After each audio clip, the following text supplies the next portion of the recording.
I thank the representative of the U.S. For his statement, and now I give the floor to India.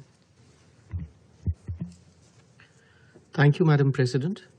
I thank Special Envoy Hans Grundberg and Assistant Secretary General Joyce Masuya for their briefings. The renewal of the nationwide truce has helped in considerably reducing hostilities at the front lines.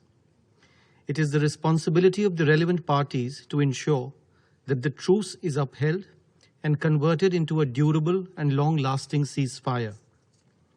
The truce has also helped shift the focus away from the military arena and brought much-needed attention to the political and economic aspects of the conflict.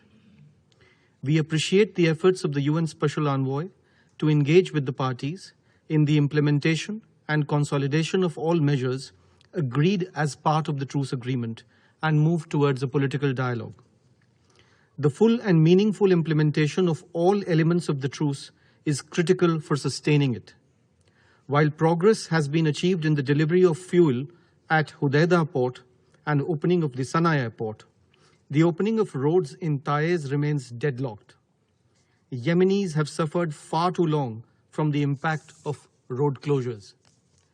Immediate progress in opening of arterial roads to these governorates is an urgent humanitarian imperative. We call on Ansarallah to negotiate in good faith to urgently reach an agreement on this issue. The truce is also an opportunity to step up humanitarian aid to Yemen's needy population. Instead, we are witnessing scaling down of aid operations due to critical funding gaps, whose impact is further exacerbated by global inflation in commodity prices. The low level of funding, unless reversed quickly, could lead to further cuts to humanitarian aid in Yemen, including food aid. This would leave millions of Yemenis, especially children, without adequate food and nutrition. In order to mitigate the supply changes in the global commodity markets and their adverse impact on food security, and in keeping with our long-standing commitment to the global South, India has been providing financial assistance as well as supplying food grains to countries in need. We have exported more than 250,000 tons of wheat to Yemen in the last 3 months. In this regard, I'd like to thank Assistant Secretary General Masuya for acknowledging this contribution of ours in her briefing today. It is also important to ensure the civilian nature of the ports in the Hodeidah Governorate from the food security perspective, as these ports remain the main gateway for the flow of food and other essential commodities into Yemen. In this regard, India supports a more effective mandate for the UN mission to support the Hodeidah Agreement, which will enable the mission to undertake monitoring missions to these ports and report on their possible use for military purposes. A sustainable solution to the humanitarian crisis lies in concrete economic steps that benefit the people of Yemen.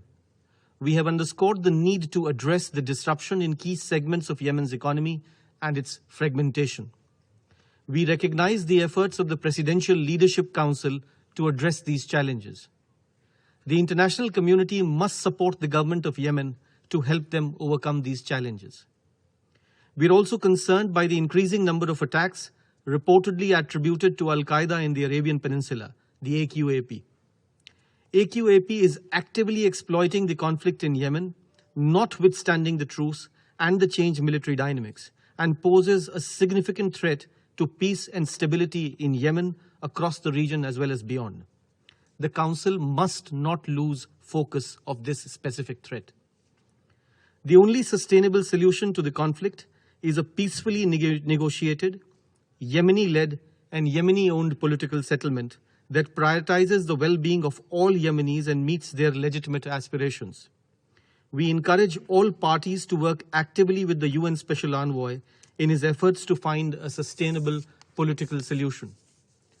Madam President, the nationwide truce and other recent developments in Yemen have raised the hopes of the people in Yemen that the conflict, which has devastated their lives during the last 7 years, could possibly end soon.